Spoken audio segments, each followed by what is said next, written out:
Amen. En vérité, je vous le dis, je suis déjà béni dans mon cœur. Et puis en vérité, je vous le dis, je viens déterminé ce soir. Gloire à Dieu. Pas parce que je viens par ma propre volonté. En vérité, je vous le dis, si ça serait ma propre volonté, je ne serais pas là. Mais je viens parce que j'ai un mot du ciel. Amen. Et j'ai la certitude dans mon cœur que ce soir, le Seigneur va parler dans ton cœur. Amen. Gloire à Dieu. Alors, je n'ai pas l'habitude de prêcher de la sorte. C'est ce que je dis avec mon frère. C'est pas du tout mon message. C'est pas du tout de la manière que je le prends. Le Seigneur connaît tout. Amen. Et je viens de vous dire que je viens de la part de Dieu. Donc on va se laisser conduire par l'Esprit Saint. Amen. Alors on va faire une petite ouverture, avant toute chose,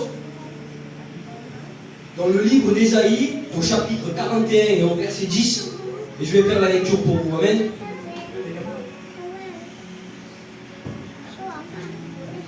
Ne crains rien, car je suis avec toi.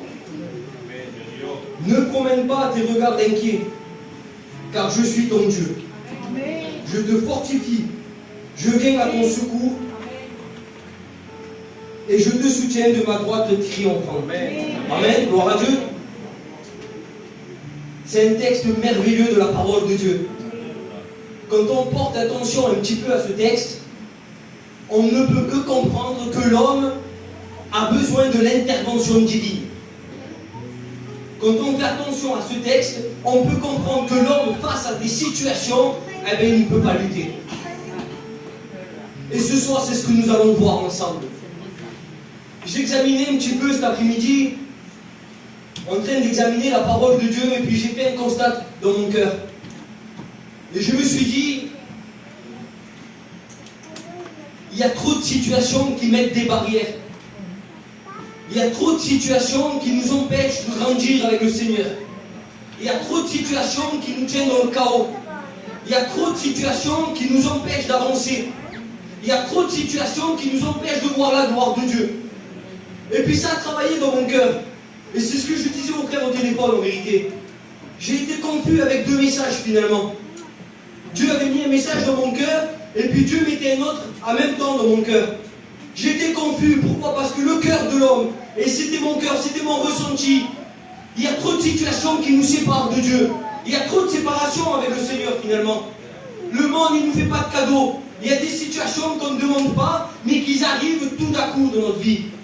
Et puis j'examine un petit peu tout au long de la parole de Dieu, mais aussi dans notre vie personnelle, il y a des situations qu'on ne demande pas, mais qui viennent. Il semblerait même que l'élément climatique, si je pourrais dire, même la tempête, le vent, la mer, eh bien, il semblerait qu'il vienne faire opposition à la présence de Dieu.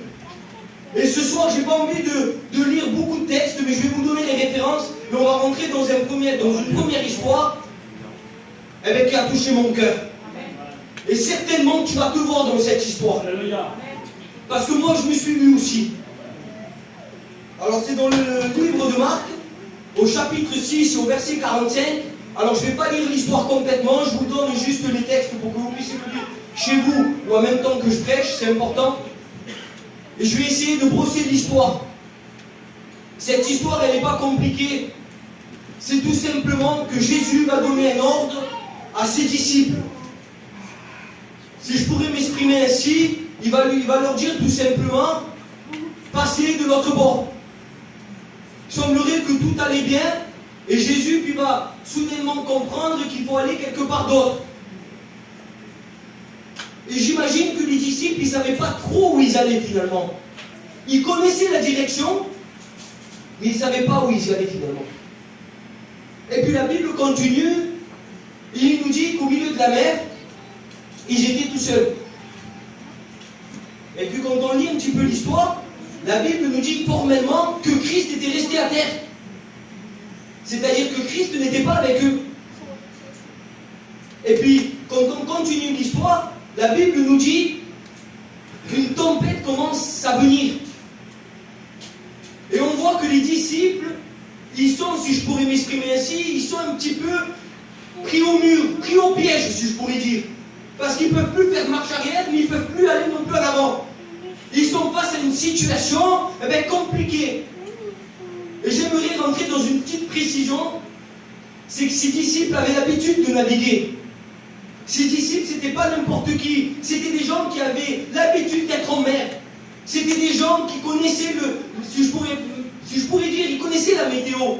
Ils savaient qu'à cette heure-ci, il y avait peut-être des risques ou peut-être pas. Je ne sais pas. Mais une chose est certaine, c'est qu'ils savaient ce qu'ils faisaient. Et le Seigneur a parlé à mon cœur. Et là, il m'a dit à travers cette histoire, c'est un petit peu chacun d'entre nous, finalement. Finalement, bien souvent, le Seigneur nous envoie de l'autre côté du bord. Et de l'autre côté du bord, qu'est-ce qui se passe finalement? De l'autre côté du bord, qu'est-ce qui se passe? Ah ben c'est tout simplement la croix. C'est tout simplement ce que le Seigneur voudrait t'amener. C'est à une vie de repentance. C'est à une vie, si je pourrais dire, mais m'exprimer ainsi, c'est important. C'est une vie, être au plus près de Christ finalement. Mais il semblerait que la mer se déchaîne. L'élément climatique, la mer a empêché que les disciples puissent aller de l'autre côté. Je ne sais pas ce soir, toi, c'est quoi, depuis combien de temps tu te trouves en mer tout seul, tu te trouves dans ce monde finalement, décidé à marcher avec tes connaissances, peut-être avec ton savoir, peut-être même avec tes connaissances de la vie. Laisse-moi te dire que Christ ne t'attend pas à ça, tu n'y arriveras pas. Le vent contraire, le vent et à l'opposé de l'éternel. Tu ne peux pas continuer. La Bible dit que Jésus va les voir. Jésus va les voir. Et la Bible nous précise qu'ils avaient de la peine à ramer. Il semblerait que malgré leur connaissance, malgré leur force, leur savoir, ils n'arrivaient plus à ramer. Est-ce que ce soir tu t'y vois finalement? Est-ce que ce soir tu as du mal à passer de l'autre côté? Est-ce que ce soir tu n'aurais pas de mal à t'engager dans les voies de Dieu? Est-ce que ce soir tu aurais du mal à rentrer en communion avec le Créateur? C'est quoi qui t'en empêche? Les disciples, c'était la mer. Quelle est ta mer finalement ce soir?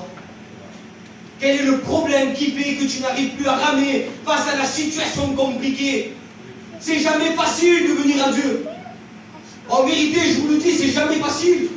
Parce que l'ennemi de nos âmes est écrit au ballon et il est là pour mettre des embûches. Il est là pour vous faire tomber. Il est là pour vous faire ramer. Finalement, son but, c'est que vous ne passez pas de l'autre bord. Alors, je ne sais pas, mais c'est le message que Dieu a mis dans mon cœur cet après-midi. Mais peut-être que c'est ta position. Peut-être qu'il y a des années que tu te trouves au milieu de la mer. Il y a des années que le Seigneur t'appelle à passer de l'autre côté. Si je pourrais m'exprimer comme ça, et je vais être un petit peu accru, pardonnez-moi. Il y a combien d'années finalement que tu n'arrives pas à t'engager? C'est quoi qui fait que tu restes sur place? Quel est ce petit vent finalement qui vient à te nuire dans ta marche? Alors je ne sais pas. Mais si le Seigneur l'a mis dans mon cœur, c'est parce qu'il y a des cœurs comme ça ce soir. Et si ce soir tu te vois, c'est parce que Dieu voudrait te faire passer de l'autre côté. Et puis il y a une deuxième histoire. Vous allez comprendre que finalement c'est de problème en problème. Finalement vous comprenez que ces trois histoires, finalement avec des problèmes chaotiques. Les disciples, je commence par les disciples. Eux ils n'arrivaient pas à passer de l'autre côté. Et ça c'est la première. Finalement c'est un petit peu tous comme ça ce soir. En vérité je le dis. Parce que je connais l'église. Excusez-moi mais je vous connais. Peut-être pas tous personnellement, mais je connais les visages, je connais les cœurs, je connais les chrétiens qui sont ici. Et je parle souvent avec eux, je connais même leurs problèmes. Et je sais que ça en fait partie. Mais le Seigneur l'a déposé dans mon cœur. Il semblerait que tu rames. Laisse-moi te dire que Christ te voit. Amen. Ce soir, il y a la solution finalement pour toi. Amen. Et puis il y a une deuxième histoire qui est peut-être similaire. Et je vais prendre l'histoire avec vous. Je vous donne encore une fois le texte de la parole de Dieu. Et je brosse l'histoire parce que sinon c'est long, vous comprenez. C'est dans le livre de Luc, au chapitre 13. Et je commence la lecture à partir du verset 10, finalement. Là, c'est Jésus. C'est Jésus qui se trouve dans une synagogue. La parole de Dieu nous dit comme ça. Vous le lirez chez vous. Il se trouve dans une synagogue. Une synagogue, c'est pas bien compliqué. Je vais me faire comprendre au plus vite. Une synagogue, c'est un petit peu ce lieu. Pour les Juifs de l'époque, la parole de Dieu était annoncée. Et puis les gens, ils étaient venus pour être à l'écoute de la parole. Mais peu importe. Ce soir, je reste dans le problème. Ce soir, je reste dans le problème parce que ce soir, je sais qu'il y a la solution. Amen. Et là, il y a une femme, la Bible nous parle qu'il y a une femme qui était là à l'écoute de la parole de Dieu. Alors, c'est pas rien. Une femme qui est là à l'écoute de la parole de Dieu. Mais cette femme, il semblerait qu'elle a un gros problème finalement. Malgré qu'elle soit dans la synagogue, malgré qu'elle soit à l'écoute de l'évangile, qu'elle soit à l'écoute de la direction de Dieu, la Bible nous dit que cette femme, elle était courbée. Depuis 18 ans. Et puis, je connais l'histoire de la parole de Dieu. Vous m'avez compris qu'on lit la Bible, et puis en tant que serviteur, encore plus. On essaie de s'efforcer, du moins. Et cette femme nous parle que pendant 18 ans, elle était courbée. Alors, je ne sais pas combien d'années qu'elle venait dans cette synagogue. Il n'y a pas de précision sur ça. Mais une chose est certaine, c'est que cette femme, elle est à l'écoute de la parole de Dieu. Et puis, le Seigneur a parlé dans mon cœur à travers cette histoire. Et puis, je me suis dit, Seigneur, j'avais du mal à comprendre finalement. Mais le Seigneur, il est simple dans les cœurs, il parle simplement. Il me dit combien d'années et combien de temps, combien de personnes finalement viennent à l'écoute de l'évangile, viennent à écouter la parole de Dieu, connaissent même la direction qu'ils doivent prendre. Mais ces gens-là sont courbés. Sont courbés pas parce qu'ils le veulent. Ils sont courbés par la vie. Parce que la vie ne nous fait pas de cadeaux. Ce soir, je vous apprends rien. La vie, elle est pleine de surprises. La vie, elle nous accable. On a trop de soucis. Il n'y a plus rien qui va. Que ce soit familial, que ce soit financier, que ce soit le travail. Il n'y a plus rien qui va. Cette femme, je ne sais pas de quelle manière elle était courbée. Mais en tous les cas, une chose est certaine. C'est qu'elle n'est pas née courbée. On n'a pas cette précision. Ça faisait 18 ans qu'elle était courbée. Ça voudrait dire que peut-être un court instant dans sa vie, tout allait bien. Et peut-être c'est ce que tu as vécu jusqu'à maintenant. Peut-être que dans ta vie, tout allait bien. Peut-être que dans ta vie, tout te semblait bon finalement. Et j'ai l'habitude de le faire, mais je prends un exemple. Parce que moi, tout allait bien dans ma vie. Rien ne me manquait malgré les problèmes, malgré certaines situations. Rien ne me manquait pour être heureux. Mais soudainement, la vie a fait que je sois courbé face à une situation chaotique dans ma vie. Mon fils était tombé malade. Et là, finalement, malgré que j'étais bien, malgré que j'avais besoin de rien, eh bien, soudainement, j'étais courbé. Et à ce moment-là, je venais à la réunion. À ce moment-là, j'appelais les anciens pour qu'ils viennent prier. Et je bénis Dieu parce que j'avais cette certitude dans mon cœur que le miracle pouvait s'opérer. Et c'est ce que Dieu a fait dans mon cœur. C'est ce que Dieu a fait dans mon foyer. Mais ce soir, je ne sais pas, c'est peut-être un mot d'encouragement, mais c'est aussi peut-être des décisions dans votre cœur. Il y a combien d'années que tu es courbé? Combien d'années que tu viens en réunion? Combien d'années que tu fréquentes les réunions? Et il semblerait que tu ressors de ce lieu courbé. Mais Seigneur, comment est-ce possible? Sauveur, c'est la question que je me suis posée en méritant en venant ici. Comment est-ce possible de ressortir de ce lieu comme tu es rentré? C'est pas possible, parce que quand Christ est au milieu de nous, il y a quelque chose qui se passe. Jésus ne repart pas les mains vides, si je pourrais dire. Le Seigneur est capable d'agir dans les cœurs. Il est capable de bénir les vies. Il est capable de te redresser ce soir. Alors je comprends mieux le premier texte que j'ai fait. La droite triomphante de Dieu. Il n'y a pas de défaite en Jésus. Il n'y a pas de défaite en Christ. Nous, on crée des défaites. Les éléments de la vie font qui nous créent des défaites finalement. Mais Christ, il triomphe. Amen. Christ, il triomphe. Il est au-dessus de tout. Je donnerai un peu plus de détails. Mais le Seigneur me dit clairement, il y en a peut-être assez que tu sois courbé. Il y en a peut-être assez que tu n'arrives plus à passer de l'autre bord. Il y en a peut-être assez de faire du surplace. Je ne sais pas lesquels, les sœurs, les amis, c'est la parole de Dieu qui doit primer. Amen. Mais il y a peut-être trop d'années que tu fais du surplace avec le Seigneur. Voilà d'où on n'est pas béni. Excusez-moi, mais c'est la vérité. Voilà pourquoi nous ne sommes pas bénis. Il y a trop d'années que tu ne t'engages pas avec le Seigneur. Il semblerait que tout fait pour t'arrêter, mais il semblerait que toi, dans ton cœur, tu ne prends pas de résolution non plus. Alors ne t'inquiète pas ce soir. Ne vous inquiétez pas ce soir. Parce que moi, je sais qui je prêche ce soir. Je sais qui est avec moi ce soir. Et ce soir, je sais qui est avec nous. C'est celui qui peut tout ce soir. Amen. Et puis je vais continuer sur la dernière et la troisième histoire que Dieu a mis dans mon cœur. Et là, par contre, il y a un problème de taille. Il y a un problème qui, si je pourrais dire ainsi, il y a un problème où il n'y a plus de solution. C'est contradictoire à ce que je viens de dire, Seigneur. Et dans le monde, il y a certains problèmes qu'on ne peut plus résoudre. Je pense que vous arrivez déjà à cerner un petit peu ce que je veux dire. Mais le Seigneur connaît tout.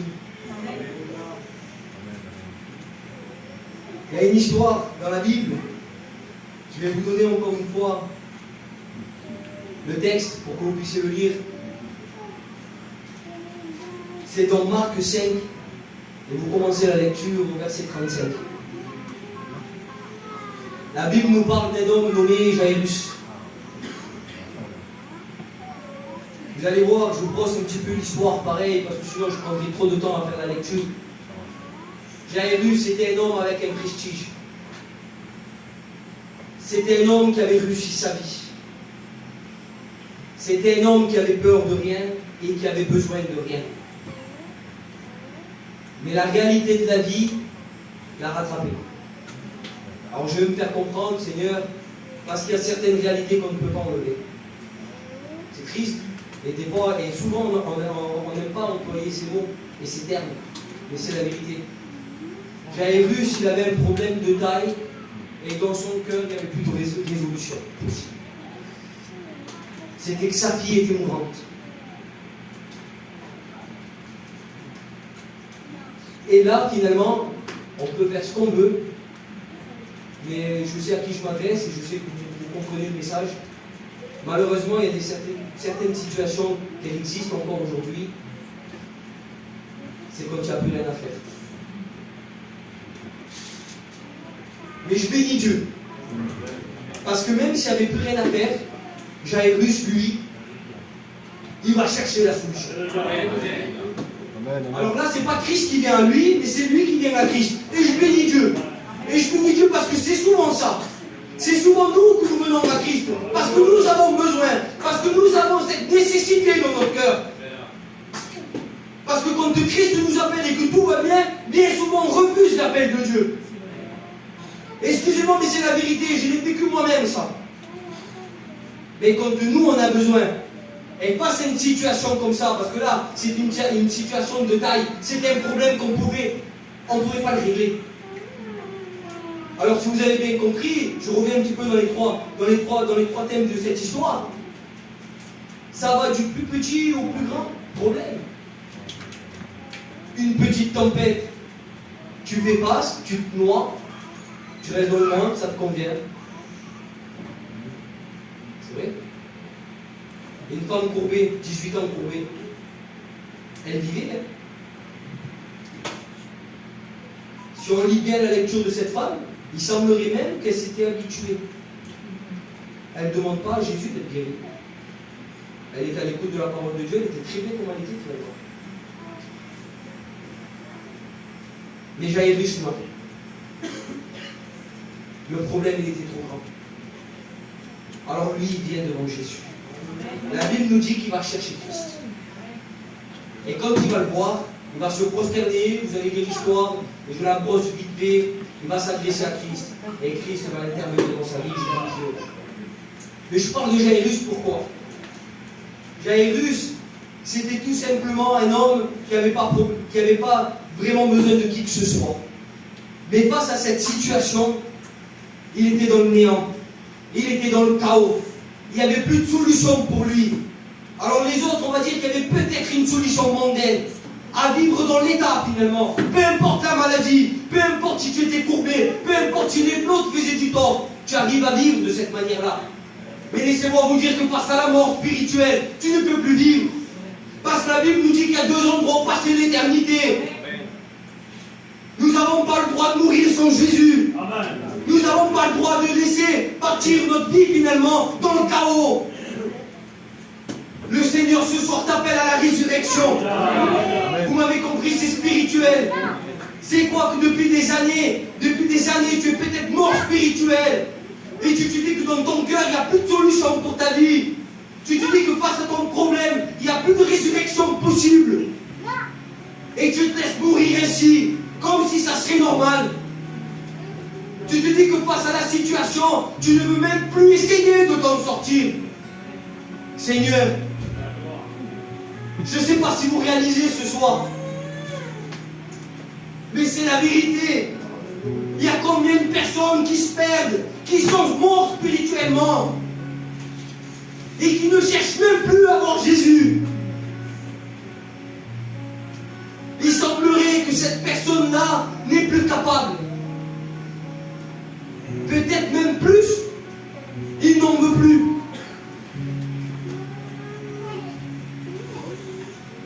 Quelle situation, en vérité. Quelle triste situation. Parce que l'histoire, elle est triste. Mais je baigne les yeux ce soir. Parce que je viens non seulement vous apporter la situation de ces personnes, mais je viens encore plus. Je viens avec la solution ce soir. Je viens avec la solution pour votre vie. Laissez-moi vous dire que dans la barque, face à la tempête, la Bible nous dit que Jésus est monté dans la barque. Et à ce moment-là, la tempête va cesser. Gloire à Dieu. La gloire lui revient en vérité.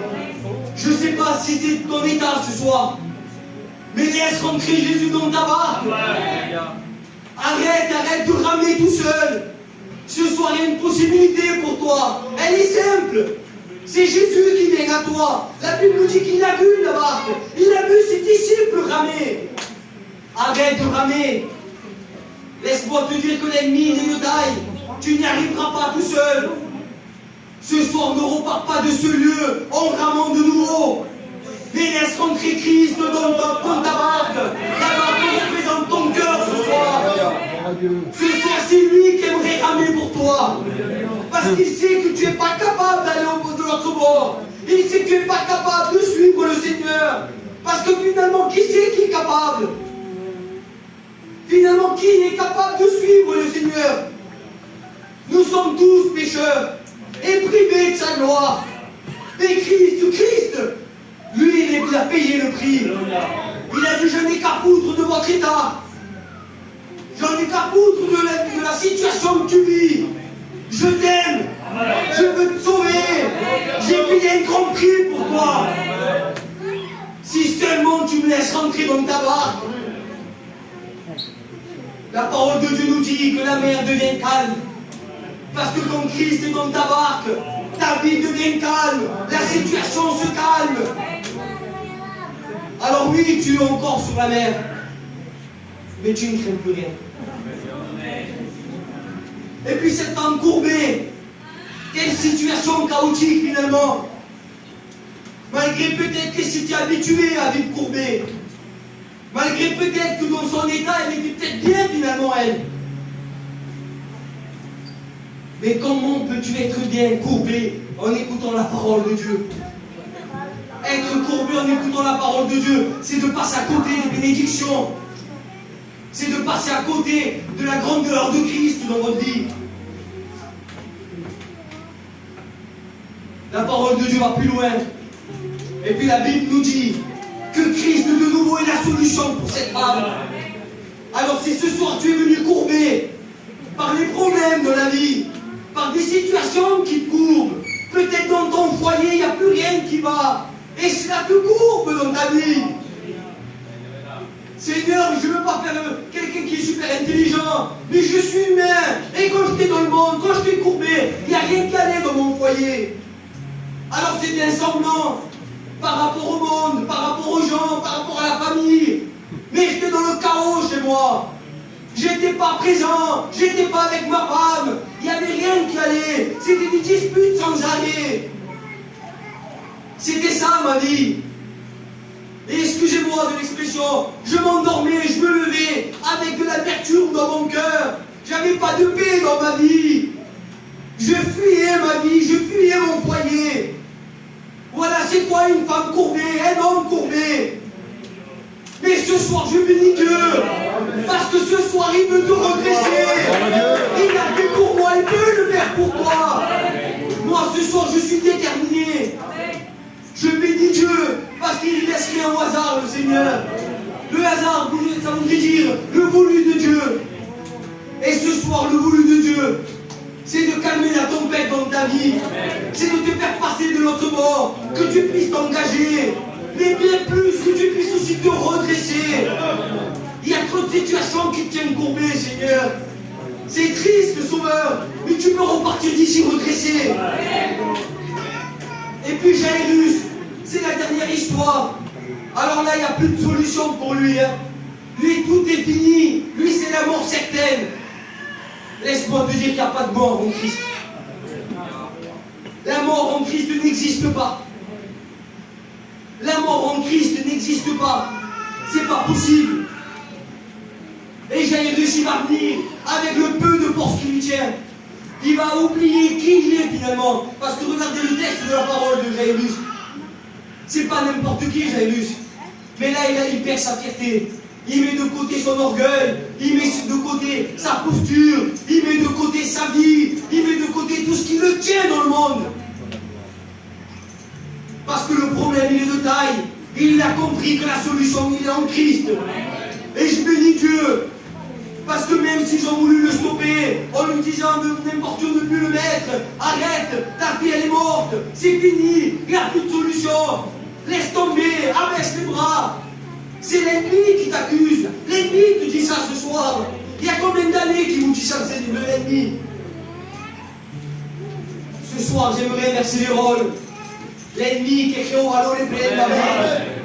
Il n'a pas de part avec nous. Il n'a pas de victoire en nous. Il n'a rien. C'est un menteur. C'est l'ennemi de nos âmes. Ce soir, Christ aimerait venir chez toi. C'est ce qu'il a fait pour Jairus. Il a ressuscité sa fille. Amen. Alors laisse-moi te dire, si la mort spirituelle t'atteint, si tu crois que dans ta vie, il n'y a plus rien qui va, que tu es dans le chaos total, tu n'as peut-être même plus envie de vivre avec Dieu. C'est spirituel, mes frères et sœurs, vous m'avez compris. On ne parle pas de l'amour physique, quoique l'amour physique, elle existe. Et on est bien conscient de ça et que Dieu nous y garde. Mais c'est la vérité. On n'a pas le droit de partir sans Christ. Il y a trop d'années que tu es peut-être déjà mort spirituellement. Et en vérité, je vous le dis, ça me fait de la peine. Je le dis, mais avec un cœur peineux. Parce que je sais que ce soir, le Seigneur est capable de te ressusciter. Le Seigneur est capable de te donner plus de tes espérances. Il est capable de non seulement de calmer la tempête, de te redresser, mais de te donner la vie, Sauveur. Il ne s'agit pas d'un petit problème, celui-là. On parle de la mort. Alors je ne sais pas dans quelle situation tu te trouves. Quelle est ta vision? Quel est ton état? Il y a combien d'années que tu n'arrives pas à passer de l'autre côté, Sauveur? Tu n'arrives pas à t'engager dans l'évangile? Il y a combien d'années que tu bloques ta réussite dans le Seigneur? Oui, la vie ne te fait pas de cadeau. Alors j'évangélise, mais je ne vais être pas accru, mais je dis aussi ce qui est biblique. La vie chrétienne, c'est pas facile. Ne vous attendez pas à avoir une vie toujours stable avec le Seigneur. C'est dur, mais le Seigneur a la solution pour toi. Le Seigneur, il est capable de guérir, il est capable de ressusciter, il est capable de calmer les tempêtes. Mais pour cela, il faut vivre en Dieu. Si tu veux arrêter d'avoir la tempête dans ta vie, laisse rentrer Jésus dans ton cœur. Si ce soir tu veux être redressé parce que les problèmes de la vie te courbent, ah ben laisse Jésus rentrer dans ton cœur. Et si ce soir t'en as marre et t'as peut-être même plus envie de ressusciter dans le Seigneur, eh ben laisse-le venir à toi. Il vient à toi. Tu es peut-être plus capable de venir à lui. T'as même plus la vision du Seigneur ce soir. Mais ce soir, si tu es ici assis sur cette chaise, c'est pas pour venir écouter moi. Parce que moi, j'ai rien à vous apporter finalement. Mais parce que tu savais dans ton cœur que le mot de Dieu allait être annoncé. Et je crois que la parole de Dieu le dit, qu'elle ne vient pas à elle sans faire des paix dans les cœurs. Alors ce soir, j'ai la certitude, j'ai la confiance en Dieu, que des choses vont se passer. Alors on va prier ensemble, on va courber les bras. Ce soir, on veut des victoires. Ce soir, on veut Christ dans nos cœurs. Ce soir, on veut la résurrection. Ce soir, on veut se redresser. Arrêtez de perdre du temps. Je bénis ton nom, Jésus. Sans grande paix. À toi la gloire, Sauveur. Je bénis ton nom, Jésus. Seigneur, tu es au-dessus de tout, Sauveur. Dieu. Tu es celui qui dépasse toute chose, Seigneur. Amen. Tu sais parler au cœur, Jésus. Oui, Jésus. Tu adresses à ton peuple, mon Sauveur. C'est ce que tu as mis dans mon cœur, Tu me donnes un renouveau dans les vies, mon Jésus. Il y a Tu me combien donnes la d'années, conscience, tu me combien donnes la d'années pensée de que nous l'éternité, vivons mon sur Jésus. cette terre. Combien de fois la vie nous tient courbés. Combien d'ennemis de nos âmes s'opposent pour que nous nous engageons avec toi. La gloire au Il y Dieu. a combien d'années, Sauveur, que tu nous tiens livrés à la mort spirituelle. Alléluia. La gloire au Dieu. Si, Jésus. Seigneur, tu impactes les vies, mon Jésus. Oui, Jésus. Tu redresses celui qui est courbé, celui qui est affligé, mon Jésus. Celui qui est limité, toi tu as la solution, mon Sauveur. Amen. Merci, mon Jésus. Continue à prier, Seigneur.